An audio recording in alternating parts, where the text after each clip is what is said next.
अस्सलाम वालेकुम जी। Lecture 114 part 2 start करते हैं। थोड़ा सा बीच में हट के ये लेक्चर है, तो जो ऑनलाइन सुन रहे हैं बच्चे वो बेशक पहले पार्ट 3 सुन लें, उसके बाद क्योंकि वो कॉन्टीन्यूटी में चलेगा। ये थोड़ा सा ऑडिट की क्लास बीच में आ गई है, तो हम बच्चों के इंतज़ार में, उनके दुख में, उनके गम में हम कुछ और पढ़ने लग गए हैं। ठीक है, खुशी हो या गम हो, हम तो पढ़ाई करके ही उसको सेलिब्रेट या उसका गुजारा करते हैं। ठीक है जी। पेज 622 है, ये वॉल्यूम 1 में है। वैसे 621 पे आ जाएं पहले। पेज 621 वॉल्यूम लाए हैं ना दोनों, आज आखिरी नहीं लाए हैं। चलो फिर बड़े ध्यान से इधर देखो, इसको नोट ज़रूर कर लो, अपने पास नोट ज़रूर कर लो। पेज नंबर फलां। बेसिकली मैं फाइनेंशियल इंस्ट्रूमेंट्स के टॉपिक के अंदर एक छोटी सी चीज़ हमारी पेंडिंग थी। नॉन फाइनेंशियल इंस्ट्रूमेंट्स में इन्वेस्टमेंट जैसे होती थी, इन्वेस्टमेंट इन डिबेंचर्स मिसाल के तौर पे, तो हम कहते थे कि यार बस इसको लिख दो, नॉन करंट में लिख दो, फिर कभी करेंगे इसको, करंट नॉन करंट में बाइफरकेट करेंगे। यानी वो काम हमारा पेंडिंग था, वो काम हम करने लगे हैं। ठीक है, तो पेज नंबर 621 वॉल्यूम 1 में पेज 621 पे आए मतलब लिख लें अपने पास, लिखें ना, तरतीब वार लिखें। हेडिंग में आए ना, लेक्चर 114 पार्ट 2, और उसमें पहली हेडिंग क्या है? Current non current bifurcation, current non current bifurcation in IFRS 9। ठीक है, पॉइंट 1 हो गया। ठीक है ना, तो पेज नंबर लिखो, उसके आगे क्या? Page number 621। उसके बाद बस इसकी पिक्चर ले लेना, घर जाके इसके ऊपर नोट कर लेना सफ़े पे जाके अपने वॉल्यूम में। ठीक है, सही है। चलिए, अच्छा जी, इन्वेस्टमेंट इन डिबेंचर्स की कुछ यादें ताज़ा करते हैं हम। इन्वेस्टमेंट इन डिबेंचर्स की, आमिर भाई मैं इधर ही बैठा हूँ इस साइड पे, क्योंकि बोर्ड तो मैंने मिटाना नहीं है। आप जाके ज़रा उन्हें कहें कितना जल्दी हो सकता है वो लेक्चर यूट्यूब पे अवेलेबल, बल्कि IT लैब में अवेलेबल। यूट्यूब में अब नेट हो ना हो, मोबाइल हो, ये दोनों बच्चों को मैंने अभी भेजना है, अगली क्लास से पहले पहले ये लेक्चर ले आए, पता कर रहे हैं। अच्छा जी, इन्वेस्टमेंट इन डिबेंचर्स। जी बेटा मैं 621 सफ़े वॉल्यूम 1 पे हूँ। इनको बता दें किस तरह से नोट किया हमने ये रजिस्टर में पॉइंट। ठीक है, तो घर जाके इसको नोट कर लीजिएगा। ये क्या कर रहे हैं हम फाइनेंशियल इंस्ट्रूमेंट्स के अंदर करंट नॉन करंट की बाइफरकेशन सीख रहे हैं। इन्वेस्टमेंट इन डिबेंचर्स, इन्वेस्टमेंट इन डिबेंचर्स की कुछ यादें ताज़ा करो। ये अमोर्टाइज कॉस्ट होती थी, याद है कुछ, जिसमें हम कहते थे इसकी एंट्री करो, इन्वेस्टमेंट इन debenture debit cash credit, interest आया इफेक्टिव रेट वाला, रिकॉर्ड करो इन्वेस्टमेंट, और वो पहले गए वो लीज में था, इन्वेस्टमेंट डेबिट इनकम क्रेडिट। थोड़ा कोई बात नहीं, जाहिर है इतने दिन हो गए और फिर ये था भी ऐसा टॉपिक, जाओगे तो रिवाइज हो जाएगा। ठीक है, इन्वेस्टमेंट मुझे भी सोच के याद आ रही है। इन्वेस्टमेंट मैंने पहले सोचा, फिर इनकम, फिर मैंने सब सोच के एंट्री बोली, तो कोई बात नहीं, तेज़ी तो होती है टॉपिक रनिंग में हो तो। Investment debit income credit, cash debit investment credit, फिर इन्वेस्टमेंट डेबिट, याद आ रहा है? अच्छा, अब ये एंट्री मैं लिख देता हूँ आपके लिए। हमने 200 की एंट्री पास की, इन्वेस्टमेंट इन डिबेंचर डेबिट, एसेट डेबिट हो गया, और कैश क्रेडिट। ठीक है जी, कितने से जितने से भी। उसके बाद आपने इस 30 रुपये की एंट्री की, इन्वेस्टमेंट इन डिबेंचर डेबिट, इन्वेंट्री लग रहा होता है, इन्वेस्टमेंट इन डिबेंचर डेबिट और इंटरेस्ट इनकम क्रेडिट। ठीक है जी, और इस 25 की एंट्री आपने की कैश डेबिट और इन्वेस्टमेंट इन डिबेंचर क्रेडिट। ठीक है जी, अब ईयर एंड आ गया आपका 31 दिसंबर 2011। तो 31 दिसंबर 2011 पे खड़े होकर अब आप क्या देख रहे हो? आप ये देख रहे हो कि हमने एक इन्वेस्टमेंट रिकॉर्ड की थी। ठीक है जी, वो इन्वेस्टमेंट हो गई ग्रो, और फिर वो इन्वेस्टमेंट हो गई कम। यानी ऐसे ही है कि दरख्त लगाया, उसने फल उठाया और कुछ उतर गया, कुछ इस तरह की बात होती है। 1 घंटा लगेगा, चले मैं और जाके थोड़ा सा टायर लाना फैल लूँ जाके। ठीक है, कोशिश करता हूँ मैं, क्योंकि 10:30 बजे हमने अगली क्लास शुरू करनी है, तो मेरा दिल है कि 9:30 तक तो अवेलेबल हो ही जाए, ठीक है ना। अच्छा जी, 1 घंटे का है, 2x पे सुन लो, मर्जी है आपकी, मैं क्या कह सकता हूँ। बहरहाल पूरा कर लो, बेहतर है, उससे ये होगा कि थोड़ा सा, बाकी मसला कोई नहीं है, अवेलेबल तो हो ही जाएगा।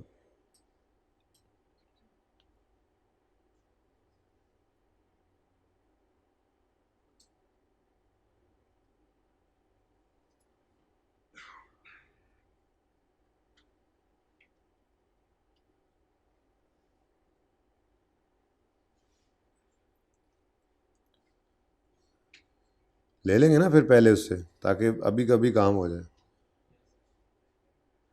वैसे अगले लेक्चर के सिर्फ पहले 15 मिनट वो रिलेट करेंगे इस लेक्चर से, लेकिन ये एक इम्पॉर्टेंट कॉन्सेप्ट है और ब्रेक भी आ गई है बीच में, आपने वेलियाँ ही खानी है बैठ के इधर, तो उससे अच्छा लेक्चर सुन लो ताकि सुबह वाला काम हो जाए ख़त्म। अच्छा जी, अब बैलेंस शीट के अंदर क्या नज़र आना चाहिए? 200 नहीं, उसमें तो 30 ऐड हो गया था, फिर 230 आना चाहिए, नहीं, उसमें से 25 लेस हो गया था। अब 205 है असल में, यहीं से मिल जाता होता है हमें, 205 है जो इन्वेस्टमेंट है, इसको उठा के हम शो कर दिया करते थे बैलेंस शीट के अंदर, ठीक है। लेकिन 31 दिसंबर 12 पे खड़े होकर, बच्चों अब दो चीज़ें हैं, 31 दिसंबर 12 पे खड़े होकर ये भी रिसीवेबल है एक तरह से, ठीक है, और दूसरी तरफ अब ये क्या चक्कर है, ये तो ग्रो हो रहा है कि नहीं मसला? ज़रा देखते तो आओ, कोई नहीं, मसले आइडेंटिफाई तो करो, ठीक है, आगे बढ़ते हैं। एक और सवाल देखते हैं, फिर कुछ ना कुछ हिसाब बनता है। देखो वैसा ही सवाल है, इन्वेस्टमेंट इन डिबेंचर्स, बस थोड़ा रेट्स वगैरह डिफरेंट हो गए। अब इसमें सिचुएशन क्या हो रही है, देखो गड़बड़ क्या हुई है, समझ आइए गड़बड़ क्या हुई है। मैं यहाँ पे लगाता हूँ लाइन, ठीक है, जो मेरी आदत थी उसके हिसाब से लगाता हूँ यहाँ पे लाइन लगा के मैं कहता हूँ कि मेरी 205 रुपये की इन्वेस्टमेंट, यानी यूँ कह लें रिसीवेबल, बोल दूँ रिसीवेबल, मेरा 205 रुपये का रिसीवेबल है, ठीक है, जिसमें से 25 का रिसीवेबल, बोलो ये है ना रिसीवेबल कि नहीं है? अच्छा, अब लेकिन मसला ये है क्योंकि एक चीज़ ऐड हो रही है, एक चीज़ इसमें लेस हो रही है, तो ये बैलेंस जो है ये अजीब सा हो जाता है। आगे देखो, मैं इसीलिए अगले सवाल पे पहले आया ताकि अजीब तरीके से गरीब करें इसको जी। 200 से 195 पे आया काम, 205 क्या है, कैरी डाउन, ऐसे ही है, और 212 क्या है, अगले साल का कैरी डाउन। ये बस 3-4 सवालों में इसको देख लेंगे ना इंशाल्लाह, तो फिर ये समझ आ जाएगी बात कि इसको काबू कैसे किया करना है, ठीक है। तो कैरी डाउन हमारा कितना है, 205, और अगले साल का कैरी डाउन कितना है, 212। कैसी अजीब बात है, कैसी अजीब बात है। करंट नॉन करंट की बाइफरकेशन तो ऐसे होती है ना, लोन है मिसाल के तौर पे जी, अगला 100 रुपये का लोन है, इसमें से 70 1 साल का करंट और 30 जो है वो नॉन करंट, मिसाल दे रहा हूँ, तो बराबर ही होता था ना। लेकिन ये अजीब बात हो रही है, हमारे साल के क्लोजिंग अगले साल के क्लोजिंग उल्टा बढ़ गया, थोड़ी अजीब बात हो गई, इसलिए मैं ढूंढने निकला, ठीक है। एक और सवाल, अल्लाह करे किसी में कोई आसानी वाली बात मिल जाए। मैं इधर आया, मैंने यहाँ पे देखा हमारे साल का कैरी डाउन कितना है, 195, और अगले साल का कैरी डाउन, हाँ शुक्र है, ये थोड़ी सी बात समझ में आ रही है। मसला वहाँ से तो पता लग गया था ना कि मसला क्या हो रहा है, हमें करंट नॉन करंट में मसला आ रहा था थोड़ा बाइफरकेट करने में। अगले साल का कैरी डाउन 188 आ गया। अब हम अगर इस 195 को प्रेजेंट करना चाहें तो बड़े सुकून से कह सकते हैं कि 188 रुपये अगले साल में भी इन्वेस्टमेंट में पड़े होंगे, क्योंकि अगले साल का कैरी डाउन है ना, ठीक है, ये नॉन करंट है। इन दोनों का डिफरेंस लें तो सुकून से करंट पोर्शन निकल सकता है, क्योंकि ये ज़रा नॉर्मल तरीका है ना, नॉर्मल सिचुएशन है कि आज इन्वेस्टमेंट मेरी 195 की है, इसमें से ₹7 अगले 1 साल में कम हो जाएंगे और ₹188 उससे भी आगे जाके कम होंगे। तो ये बात फिर कुछ समझ आती है, ठीक है ना। तो हम बैलेंस शीट बनाते आए तो हमने क्या किया, हमने कहा जी ₹188 ये क्या है, नॉन करंट, क्योंकि ये क्या है, अगले साल का कैरी डाउन है। ये क्या है, अगले साल का कैरी डाउन है। हमारे साल का कैरी डाउन से अगले साल का कैरी डाउन माइनस कर दें तो इसका मतलब वो करंट पोर्शन है जिसके अंदर ये एसेट या लायबिलिटी की कमी बेशी नज़र आ रही है, ठीक है। तो करंट पोर्शन फिर कैसे निकाला हमने, ये 7 कैसे निकला है। वैसे आप कह रहे होगे इन दोनों का डिफरेंस है, मैं नहीं कह रहा हूँ, मैं कह रहा हूँ ऐसे देख ले तो बेहतर है, ठीक है। हमने क्या किया जी, 195 में से 188 माइनस कर दिया, ठीक है। असल में हम ये कह रहे हैं कि इस 195 के अंदर ना जी, हाँ 195 के अंदर 188 भी पड़ा है और 7 भी पड़ा है, ठीक है ना। 188 अगले साल का कैरी डाउन है और 7 इस साल का कैरी डाउन कह लें, अगले साल तक नहीं बचेगा। बेसिकली वो कोई यहाँ पर ही कुछ रिसीव होता हुआ नज़र आ रहा है ना, ये ऐसा रिसीवेबल है, ऐसा रिसीवेबल है जो अगले साल में भी रिसीवेबल होगा, तो ये नॉन करंट हो गया, ठीक है। अब टोटल में से ये नॉन करंट निकाला तो जान छूट गई, हमारी करंट निकल आया। पीछे सवाल में मसला एक छोड़ कर आए हैं, मैं मानता हूँ वो मसला है, ठीक है। अब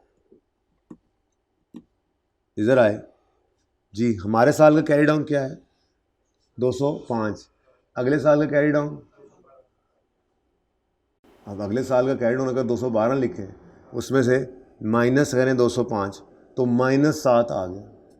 -7 का एसेट मुमकिन नहीं है, ठीक है। इसलिए मजबूरी के दर्जे में ये सिचुएशन जुआ करेगी। इसमें हम इस 205 को नॉन करंट में लिख देंगे और करंट पोर्शन नहीं निकाला करेंगे। ये थोड़ी सी बस डिस्कशन थी जिस वजह से इसको रोक के रखा जी। मैं दोबारा से रिपीट करूँगा, मैं ये कह रहा हूँ अगर तो नॉर्मल सिचुएशन है जिसके अंदर हमारे साल का क्लोजिंग ज़्यादा है अगले साल के क्लोजिंग से, तो बड़ी सिंपल सी बात है, अगले साल में ये रिसीवेबल पड़ा होगा तो नॉन करंट।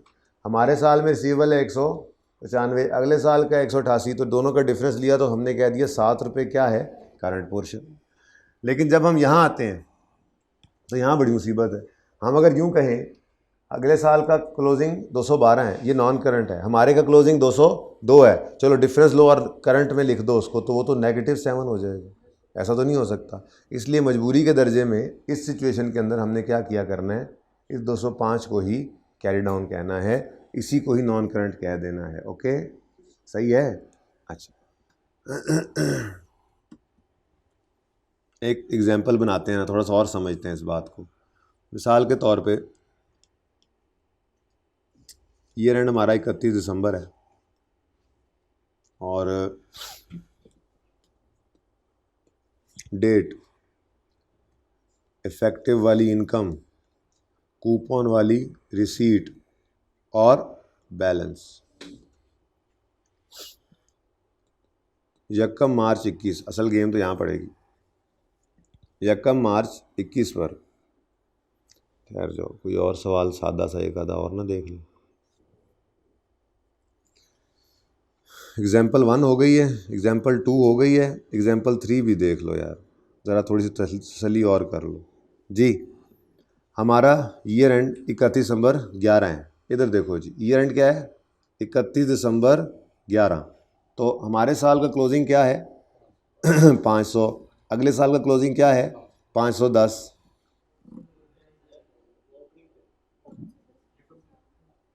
हाँ सॉरी, यकम जनवरी तो वही बनता है ना, असल में ये यकम जनवरी 12 पे चला गया ना। मैं तो 31 दिसंबर 11 जी, मैं तो 31 दिसंबर 11 की बात कर रहा हूँ। अब इसमें एक मसला थोड़ा सा और आया। वो मसला ये आता है कि हमारे पास यहाँ खड़े होकर, बल्कि पहले इसी एग्जाम्पल में करवाता हूँ। ये किधर कर रहा था मैं एग्जाम्पल, ये बना रहा था, इसमें सीख लो फिर इंशाल्लाह ये बात सही समझ आ जाएगी। यकम मार्च 12 को 21 को लेट से 500 रुपये का एक डिबेंचर हमने ख़रीद लिया और इसका साल ख़त्म होगा 28 फरवरी 22 पर, ऐसे ही है। इसमें लेट से 70 है, 53 है, क्लोजिंग से मुझे क्या लेना देना, ठीक है जी। अब मैं एंट्रीज़ करवा दो, मुझे इसकी एंट्रीज़ करवा दो। इसकी एंट्रीज़ होंगी 1 मार्च 12 पर 21 पर इन्वेस्टमेंट डेबिट कैश क्रेडिट, कितने से, 500 से। उसके बाद इन्वेस्टमेंट डेबिट, ओ इंटरेस्ट इनकम क्रेडिट कितना हुआ, और 1 मिनट ये देखो डेट क्या पड़ेगी इधर, 31 दिसंबर 21, क्योंकि मेरा ईयर एंड क्या है 31 दिसंबर, तो 31 दिसंबर 21 पे मेरा ईयर एंड आ जाएगा ना, बोलो। अब 31 दिसंबर 21 से मैंने इनकम बुक करनी है, ऐसे सवाल हमने किए हुए हैं, तो मैं असल बुक से इसलिए हटा ला है, बुक में ऐसी सिचुएशन बने फिर शायद, ठीक है ना, लेकिन ये समझेंगे तो वो ज़्यादा अच्छा समझ आ जाएगा। अब 31 दिसंबर 21 पे खड़े होकर हम कह रहे हैं भाईजान इन्वेस्टमेंट को तो डेबिट करना ही पड़ेगा, क्योंकि हमने इंटरेस्ट इनकम कमा ली है, तो इंटरेस्ट इनकम। लेकिन अगला मसला आएगा, इंटरेस्ट इनकम बनती है, पता है ना 70 वाली इनकम होती है, ये तो रिसीट होती है, इनकम तो प्रॉफिट लॉस में 70 वाली जाती थी ना, इफेक्टिवली क्या कमाया। तो यहाँ पे हमने कहा कि जी 70 तो पूरे साल का है, अभी तो सिर्फ 9/12 है जी, बोलो 10 है, 10 है, ठीक है जी, 10/12 कितना, 58 की इनकम बुक। अब ये सिचुएशन है असल में। अब मुझे ज़रा, ये तो सिचुएशन आपके दिमाग में होगी ना, एंट्रीज़ नहीं मांगी मैंने, तो आपसे मांगा हुआ है यहाँ पे बैलेंस शीट का एक्सट्रैक्ट, ठीक है। तो लें ज़रा एक आधा मिनट सोच के कुछ निकालें, बैलेंस शीट सोच के कुछ निकालें।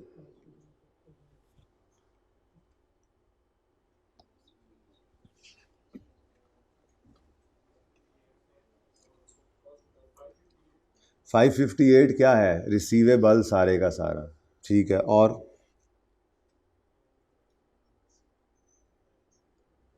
इधर देखो, अब ध्यान से देखना, ध्यान से देखना, अब इसी तरह से फिर सवाल आगे होने हैं। ईयर एंड मेरा आ रहा है यहाँ पे, ठीक हो गया, बोलो। इन्वेस्टमेंट में 500 में आपने इसका भी कुछ हिस्सा डाला है, इनकम रिकॉर्ड की ना, ठीक है। अब स्टेटमेंट ऑफ फाइनेंशियल पोजीशन के अंदर नॉन करंट एसेट्स में इन्वेस्टमेंट इन डिबेंचर्स आ रहा है, इन्वेस्टमेंट इन डिबेंचर्स आ रहा है, और वो मैंने कहा कि जी 500 था, इसमें मैंने 58 मज़ीद ऐड किया, तो ये बन गया 558, ठीक है जी, डन हो गया। ये लिखने के बाद मैंने लाइन के उस पार देखा तो मुझे कितना रिसीव होता नज़र आ रहा है, देखो करंट मेच्योरिटी निकाल रहे हैं जैसे, ये इसीलिए क्योंकि लीज़ को ख़राब ना करे उस वक्त नहीं करवाया जाता, लेकिन ये अब अलग थलग टाइम इसीलिए लेकर मैं आराम आराम से करवा रहा हूँ। ये 500 में से कितना रिसीव होना है भाई, 500 में से ही ये रिसीव हो रहा है ना, क्योंकि ये इनकम भी तो इसी में ऐड कर रहे होते हैं अमोर्टाइज कॉस्ट के अंदर, ठीक है। तो 500 में ये वही वाली बात, ये दरख्त लगाया, इतना फल उस पर लग गया, लेकिन उतारना कितना है, 53। तो ये लाइन लगा दी मैंने, 558 मेरा एसेट है जिसमें से मुझे 53 अगले 1 साल में रिसीव हो जाना है, ठीक है, हो जाएगा। तो ये क्या बन जाएगा, करंट एसेट्स में इन्वेस्टमेंट इन, वो तो आसान थे ना, सीधे सीधे थे, वो जो पहले 2 सवाल किए उनमें एक में मसला था मजबूरी के दर्जे में, उसको तो हमने ऐसे ही भड़का दिया था जी। 53, अगर 53 करंट है, 53 करंट है, तो ये इधर से निकाल लो, तो बाकी यहाँ क्या बचेगा, 505, वो नॉन करंट,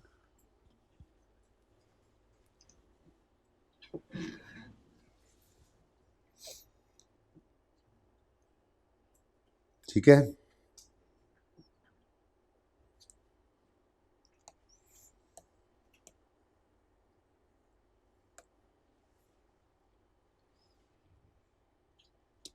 नोट कीजिए इस एग्जाम्पल को।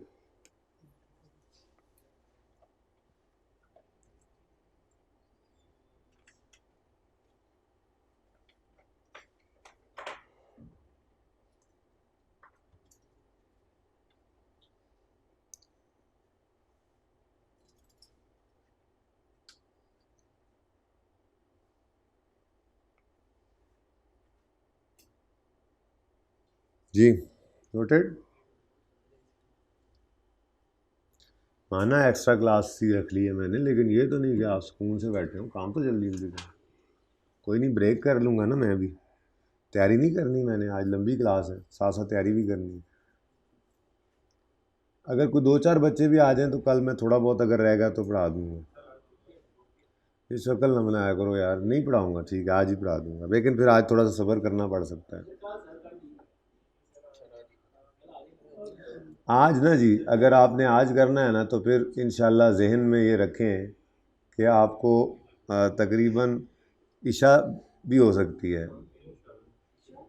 हाँ तो फिर ज़ाहिर है मैं मगरिब पढ़ के शुरू करूँगा एक क्लास, इसीलिए तो मैं कह रहा हूँ कि कल पे रख लें अगर थोड़ा सा, सवेरे सवेरे असर के बाद भी पढ़ना है हमने, इसको छोड़ कौन सा रहेगा यार। IFRS 15 कोशिश करके ना आज ख़त्म करना, मतलब इस हद तक हो जाए कि कुछ 70% तक हो जाए।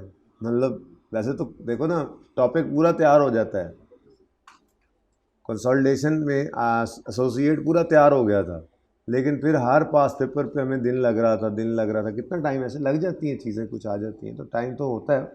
तो वो बाद वाला टाइम इंशाल्लाह वो देख लेंगे, आखिरी दिन थोड़ा सा लगा लेंगे, लेकिन ज़रा अच्छे तरीके से कर लें तो देख लेंगे इंशाल्लाह, साथ साथ ये करते जाएंगे, ज़्यादा लेट नहीं कर सकते, ठीक है। और अगर करना भी पड़ा तो फिर मुज़ाकरात कर लेंगे, जो लेट नहीं बैठ सकते उनके साथ, तो वो फिर घर जाके ले सकेंगे, जो भी होगा डिसाइड कर लेते हैं, ठीक है, म्यूचुअल अंडरस्टैंडिंग से। अच्छा जी आएँ ज़रा इस सवाल पे, नंबर 3 जिसकी तरफ आ गया था और फिर भाग गया था मैं। जी बच्चों, investment debit bank credit 500, investment debit interest income credit 70। इसमें ना ज़्यादा अच्छा इसलिए समझ नहीं आता क्योंकि ये साल एक जैसा था, मैंने इसलिए आपको उधर जाकर आया है, थोड़ा मुश्किल वाली चीज़ समझ आ गई ना, कॉन्सेप्चुअली बात पकड़ में ज़रा आ जाती, ठीक है। अगली बात, बैंक डेबिट ये 60 से ठीक हो गया। अब हमारा ईयर एंड है 31 नवंबर 11, आगे ना देखो, इस एंट्री को वैसे ही आप इग्नोर कर दिया करो, ठीक है ना। आप सिर्फ इधर देखो, अब हमारे 500 के अंदर क्या ऐड हुआ, 70, बोलो। बाकी तो 31 दिसंबर 11 पे खड़े होकर कुछ भी रिसीव नहीं हुआ ना, बेशक अगले दिन रिसीव होना है, लेकिन मैं तो वो बात करूंगा फिलहाल रिसीवेबल। टोटल कितना रिसीवेबल, टोटल कितनी इन्वेस्टमेंट हो चुकी है 570 की, जिसमें से अगले एक साल में, चाहे अगले साल के पहले दिन है, कितना रिसीव हो रहा है 60, तो ये करंट है 60, बाकी नॉन करंट, ठीक है। दोबारा कर लेना इसको जी, 700 500 500 जमा 70, कितना आ गया 570 में से 60 करंट, तो बाकी जो करंट होता है ये इधर चला जाता है, और नॉन करंट जो है वो फेस के ऊपर चला जाता है, ठीक है। 4 देखो,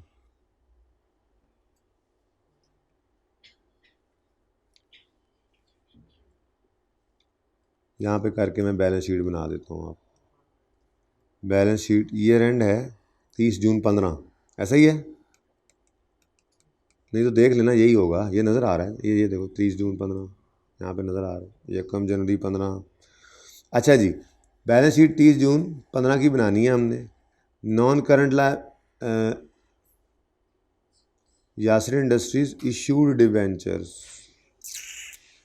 यहाँ पे क्या था, यहाँ पे अभी तक रिसीव्ड यानी कि इन्वेस्टमेंट इन डिवेंचर थी, एग्जांपल 1 इन्वेस्टमेंट इन डिवेंचर, ऊपर लिखा हुआ है ना इन्वेस्टमेंट इन डिवेंचर, और यहाँ पे क्या हो गया इशूड डिवेंचर। तो बहरहाल कोई मसला नहीं, हमें इससे क्या, ट्रीटमेंट तो आपको याद है, कैलकुलेशन तो ऐसी ही सेम ही होती थी।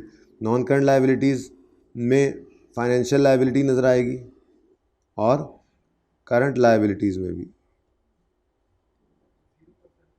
देखते हैं, ठीक है। अच्छा अब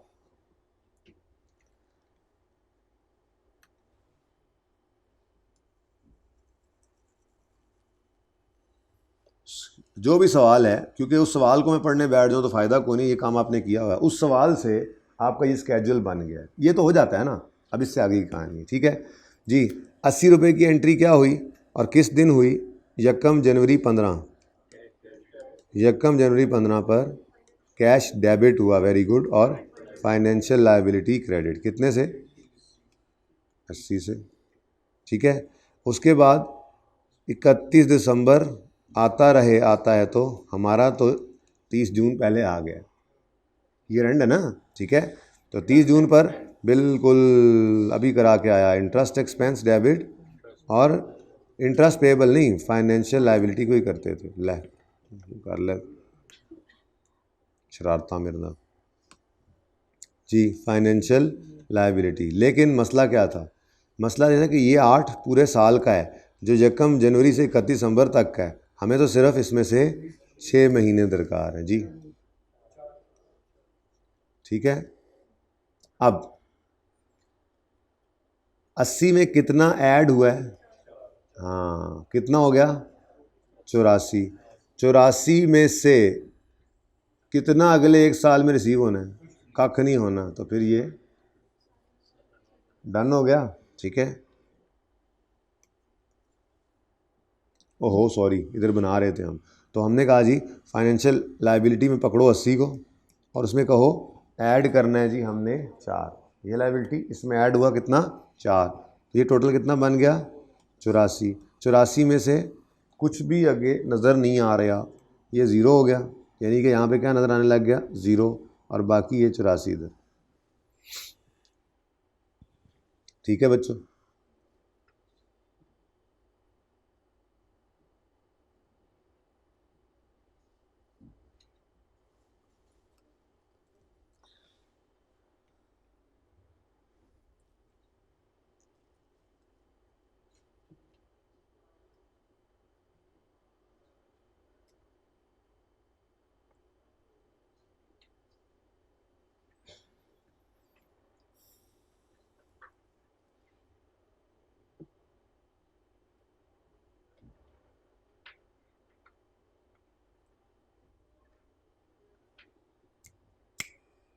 जी बच्चों,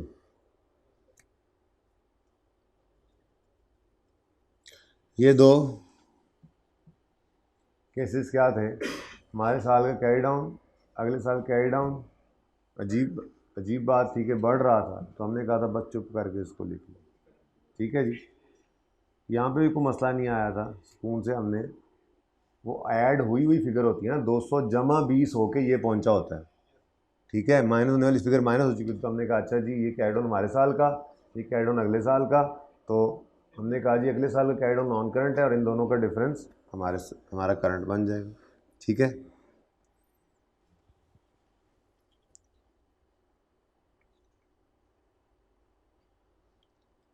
बाकी ये एग्जांपल्स हमने कर ली हैं, 2-3 और भी।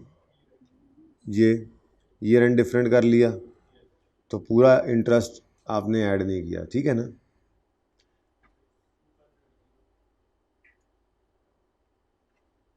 डिफरेंट एग्जांपल्स हैं, बस हमने उसके अंदर कोशिश यही की है, ज़रा चेक कर लें डिफरेंट सिनेरियोज बना के, ठीक है। इन तीनों में, ये तीनों मतलब मेरी एग्जांपल डाल के, पहले में ईयर एंड सेम है, बोलो, पैसे पे भी हो रहे हैं ईयर एंड के ऊपर, तो सिंपल रखा हमने, ठीक है। कैरी डाउन ज़्यादा था, भाईजान इग्नोर कर दें, हमारा ही नॉन करंट है, करंट कुछ नहीं है, ठीक है। फिर ईयर एंड सेम ही रहा, ठीक है, ईयर एंड सेम था, पेमेंट भी हो गई ईयर एंड के ऊपर। हमने कहा जी हमारे साल कैरी डाउन 195 है, 188 अगले साल का है, तो 188 नॉन करंट और डिफरेंस इनका करंट। इस सवाल में आए तो इस सवाल में मसला ये हुआ कि हमारे साल में कोई पेमेंट नज़र नहीं आ रही। अब मजबूरी ये बनी कि ये भी रिसीवेबल है और अगली भी रिसीवेबल अमाउंट है जो नज़र भी आ रही रिसीव होती हुई, ठीक है। तो हमने फिर इसके अंदर ऐड किया, पूरा 70 ऐड कर दिया था, क्योंकि साल सेम था, तो पूरा 70 ऐड कर दिया और फिर इसमें से 60 को करंट कह दिया, ठीक है। लेकिन यहाँ पे आके क्या हुआ, इसमें पूरा 70 ऐड हो ही नहीं सकता था, क्योंकि पूरा साल नहीं बन रहा था। तो हमने जितने महीने थे वो ऐड करके इस 53 को उसमें से करंट बना लिया, और फिर लायबिलिटी के लिए भी ऐसा ही केस था, ठीक है जी, डन हो गया।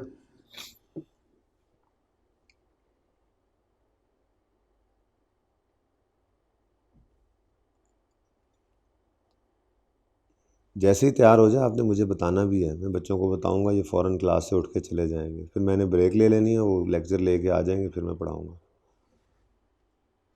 अच्छा जी,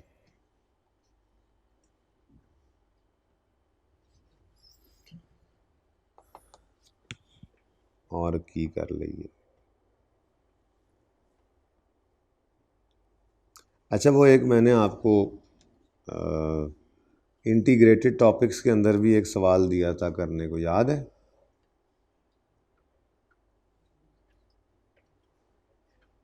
कौन सा सवाल था? नहीं, वो उसमें था पेज 278 ऑनवर्ड्स वाली फाइल में, 753 ऑनवर्ड्स।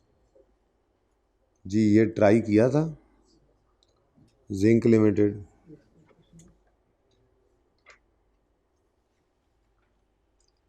ये भी कर ही लेते हैं यार, ऐसे ही बस रहती रह जाती है चीज़।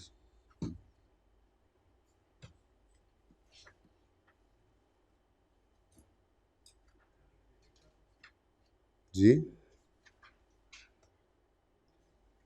भाई, पॉज करें। अच्छा जी, अब बस 10 मिनट में जितना ये डिस्कस हो गया सवाल, इसको डिस्कस कर लेते हैं सिर्फ 10 मिनट में, ज़्यादा नहीं। टर्म टेस्ट का क्वेश्चन नंबर 6 है, करने वाला सवाल यही था, अगर बात समझ में ना आए तो फिर दोबारा भी डिस्कस कर सकते हैं, बस 10 मिनट मुझे दें। अच्छा जी, इसमें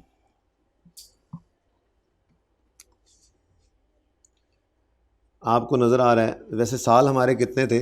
11, 12 और 13 रेलेवेंट। ये 31 दिसंबर 12 है, 31 दिसंबर 13 है, और 11 इसलिए कि ऑल प्रॉपर्टी प्लांट इक्विपमेंट्स वर परचेज इन 2011। ठीक है,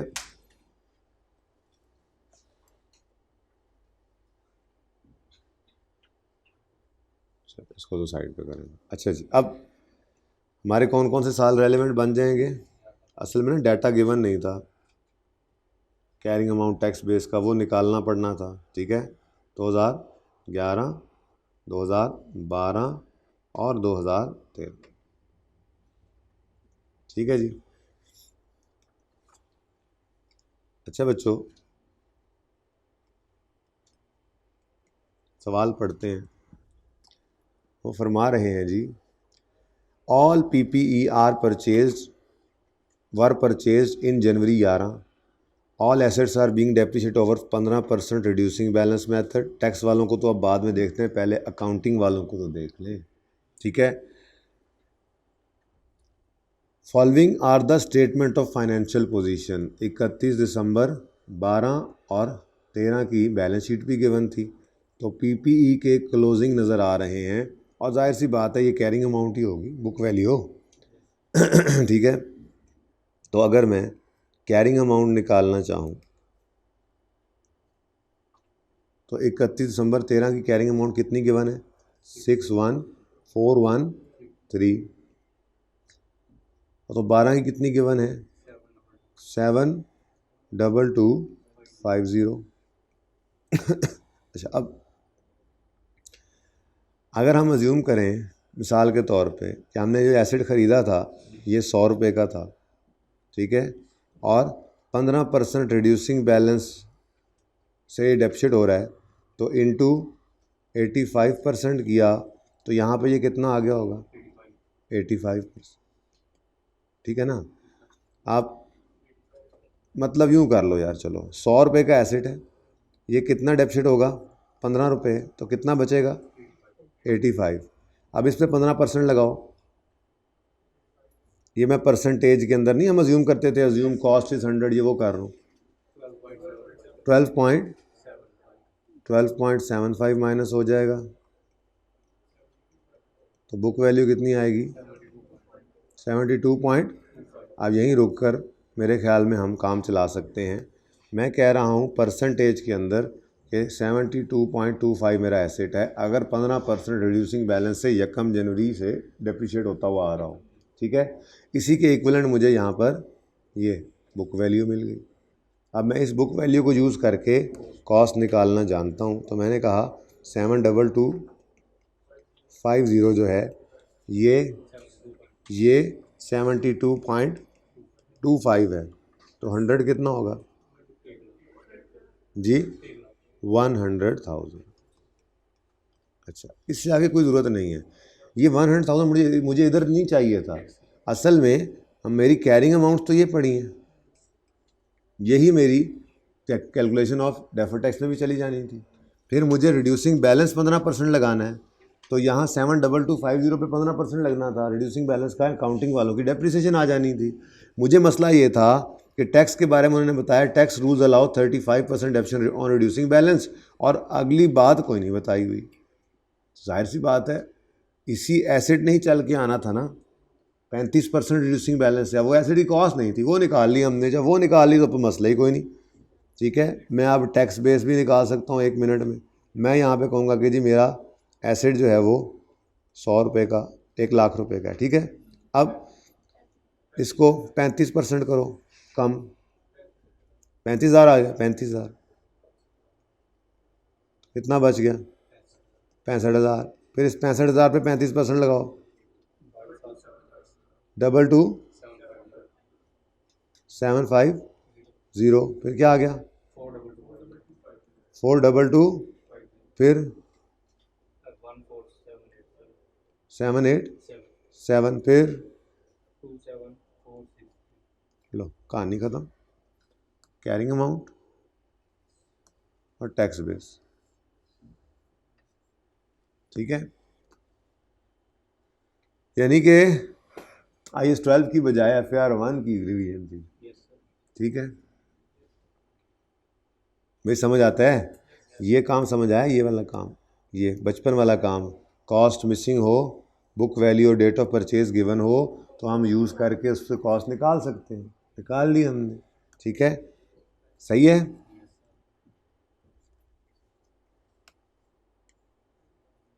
ये वो बचपन वाला कॉन्सेप्ट। चले, अच्छा जी, उसके बाद मेरे ख्याल में और तो कोई इसमें खातिर खा बात नहीं है। और क्या चीज़ है जी आगे? A software costing 15,000 was developed by the company in 11. Company started its amortization in 12 at 10% using straight line. Other intangibles were purchased on January 11. Intangibles हैं कहाँ पे? ये बड़े बदतमीज़ जी। अब क्यों ना कॉपी पेस्ट कर लिया जाए, काम तो यही सारा होना है ना। क्या ख्याल है? मसला सेम ही था, यानी एक बार अगर किसी ने इस मसले को पकड़ लिया है तो उसका हल सेम ही था।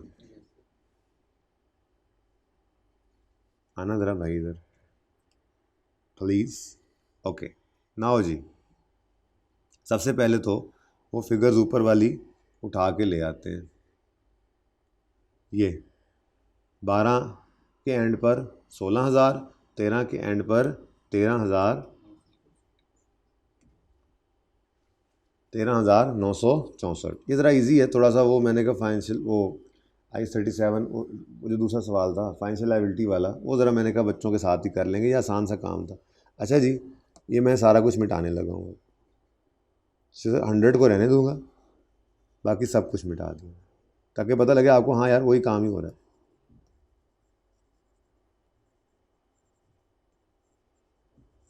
मामला फिर वही है जी, फिर वहीं पे खड़े हैं जी हम। बताएं जी, बताएं जी। 16 और 13, 12 के एंड पर कितने? 16,000, और 13 के एंड पर अच्छा 13,964। मुझे इससे कोई लेना देना वैसे फ़िलहाल नहीं है, क्योंकि मैं यहाँ तक पहुँच जाऊँ ना तो बस काम हो जाता है मेरा। अब देखते हैं जी वो क्या कह रहे हैं। उन्होंने नई गेम डाल दी, उन्होंने कहा ऐसे तुम्हें समझ आ जाएगी। कहने लगे a software costing 15 was developed by company in 11, यानी ये शुरू से आ रहा है। Company started its amortisation in 12। अच्छा जी ठीक है, एट 10% यूजिंग स्ट्रेट लाइन।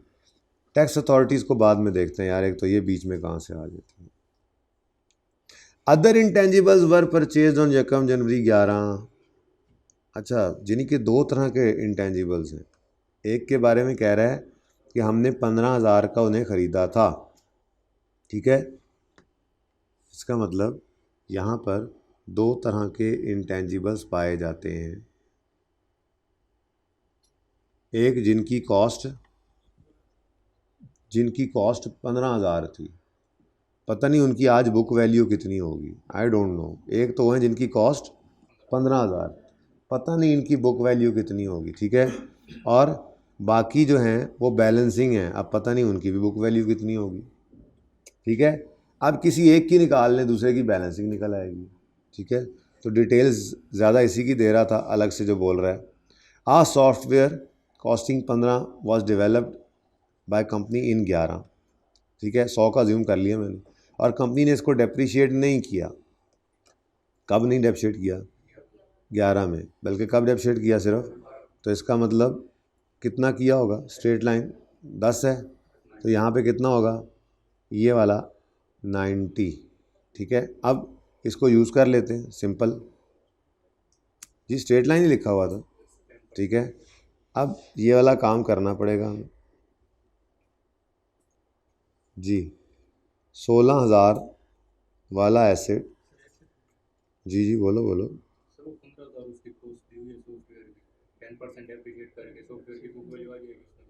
हाँ ये भी ठीक है, हाँ ठीक है ठीक है ठीक है, ऐसे कर लें, बेहतरीन है। जब भाईजान आप जाएं प्लीज़, सॉरी डिब्बे निकलो यहाँ से। अच्छा, भाई कह रहे हैं भाईजान किधर चल पड़े हैं? और सॉफ्टवेयर कॉस्टिंग 15 लिखा तो हुआ है, इतना आसान, और स्ट्रेट लाइन मेथड भी लिखा हुआ है। चुप करके डेप्रीशिएट करें इसको, और सिर्फ 1 साल कीजिएगा तो ये आ जाएगा 13,500। क्या ख्याल है, आ जाएगा? 13,500 कैसे आएगा? 15,000 का 10% 1,500 नहीं होता। ठीक है, तो फिर उसमें माइनस करेंगे तो 13,500 ही बचता है ना। 13,500, 13,500 कैसे निकला है जी? 1,500, ये बताना पड़ता है ना फिर, माइनस 15,000 माइनस 15, 1,500 15,000 माइनस 1,500। ठीक है ना, 1 साल की डेफिनेशन स्ट्रेट लाइन वाली माइनस कर दी।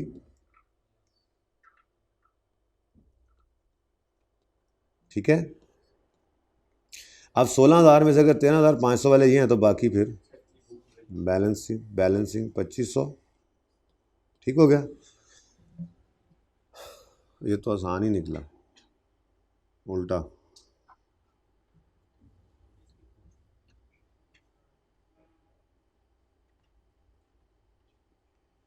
अच्छा जी, अब कितना था जी? 2,500। अब मेरे बच्चों 13,500 वाले के बारे में कोई मसला है तो बताएं। Tax authorities allow all development expense in the year in which they are incurred. इसका मतलब बाकी अदर्स हैं, पता नहीं अब वो कौन से इंटेंजिबल्स हैं, बोले 13,500 तो आपने डेवलप किया है ना खुद। A software costing 15,000 was developed by company in 11। ठीक है, और वो कह रहा है tax authorities allowed all development expense in the, अच्छा ये तो होगी ना दूसरी बात, तो करंट टैक्स की है। अदर इंटेंजिबल्स और purchase HB limited amortize other intangibles at 15%। ठीक है जी, और टैक्स वालों ने इसको 10% पे रखा था। अब मसला ये है कि इस 2,500 वाले का ही मसला है, क्योंकि बाकी तो डेवलप्ड है। डेवलप्ड के बारे में तो टैक्स वालों ने कहा है भाईजान हमारी टैक्स बेस ज़ीरो है, सारा एक्सपेंस ले लो आप। अब मुसीबत वहीं की वहीं थी भाई, पता नहीं लगी थी बस ये मुसीबत। इस 2,500 को भी लेके आना है, काम वही करना था। अच्छा चलो कोई बात नहीं, अब कर लेते हैं। ठीक है, अगर 100% यानी 100 रुपीज़ का ये एसेट है, यहाँ पे परसेंटेज में बात करें तो इधर कितना डेप्रीशिएट हुआ होगा? वो कह रहे हैं जी 15% स्ट्रेट लाइन था, तो ये तो बहुत आसान हो गया। -15 और -15 करें तो ये यहाँ पे कितना हुआ पड़ा है? 7। नहीं स्ट्रेट लाइन है यार। HB limited amortize other intangibles at 15% on straight line basis. Tax वालों की बात तो बाद में होगी। ठीक है, कितना आ गया? 70%। ठीक है जी, अब कॉस्ट निकल सकती है, मसला ही कोई नहीं। हम कहेंगे जी 2,500 जो है ये 70 पे पड़ा है, हमें ये 100 पे चाहिए। तो ऐसे वाले ज़बानी भी निकल सकते होते हैं ना। इंटू 100 कितना 357। लेकिन देखो ये निकालना सिर्फ यहाँ पे मकसूद था ताकि इसको भी मैं इधर भी यूज़ कर सकूँ, ठीक है ना। बाकी क्योंकि यहाँ पे तो बुक वैल्यू ऑलरेडी मौजूद थी, 16,000 कैरिंग अमाउंट है, बट टैक्स बेस निकालनी है ना। अब जब टैक्स बेस निकालने जाना था सवाल में तो 13,500 की टैक्स बेस ज़ीरो निकलनी थी और इस 2500 की कुछ ना कुछ निकलनी थी। तो उसके लिए मैं 3571 को यहाँ पे लेके आया। चल भाई 3571 शुरू हो जा। टैक्स वाले कहते हैं जी हम अलाउ करेंगे 10%। सुभान अल्लाह जी। 357 माइनस हुआ कितना आ गया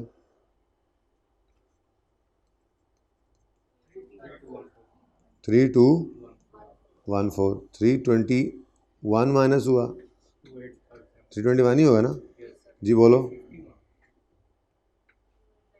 हाँ straight line, sorry 357 straight line था जी। 28 फिर 357 25 तो कहानी फिर वही हो गई जी। ये कैरिंग अमाउंट चाहिए थी हमें, ये टैक्स बेस चाहिए थी, ठीक है। अब आप कहोगे सर समझ नहीं आई कुछ, और भाई ये ज़ीरो हो जाना है ना। कैरिंग अमाउंट 16,000 है, 16,000 कैरिंग अमाउंट है, टैक्स बेस सिर्फ 2857 क्योंकि इसकी टैक्स बेस ज़ीरो है। कैरिंग अमाउंट 13,964 है, टैक्स बेस सिर्फ ये है क्योंकि दूसरे हिस्से की तो ज़ीरो है। ओके, अलग अलग शो कर दो, बिल्कुल अलग अलग शो कर दो, नो इशू। डेवलप्ड इंटेंजिबल अलग, उसकी कैरिंग अमाउंट होगी 13,500, टैक्स बेस ज़ीरो। अगले साल उसकी कैरिंग अमाउंट मज़ीद कम हो जाएगी, ठीक है, और जितनी भी हो जाएगी उसके अगेंस्ट टैक्स बेस ज़ीरो। और इसको क्योंकि बेटा वो ये कह रहे हैं कि पहली बात a software costing 15 was developed by company, ठीक है। Company started its amortisation in 12 और 10%। Tax authorities allow all development expense in the year in which they were incurred. सारा एक्सपेंस दे दिया था उन्होंने, एसेट नहीं बनाया, ठीक है, टैक्स बेस ज़ीरो है। बाकी हमने 11 में ख़रीदे थे उनको वो लोग भी अलाउ करते हैं, दूसरे सॉफ्टवेयर वगैरह होंगे, ठीक है।